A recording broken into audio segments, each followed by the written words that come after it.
మరి లోకల్లో ఎన్ని రంగులున్నాయి? అవి ఎలా ఉంటాయి?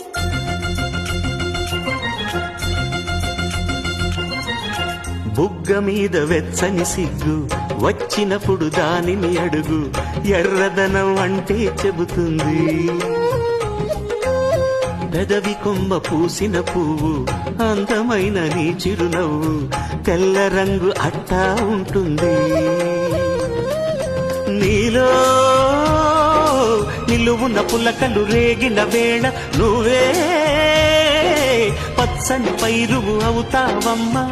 దిగులు రంగే నలుపు అనుకో, ప్రేమ పొంగే పసుపు అనుకో. భావాలను గమనిస్తుంటే ప్రతి రంగును చూస్తున్నట్టే, చూపులు ఎవరివైనా చూపించే లోకం ఒకటి. నేస్తమా ఇద్దరిలో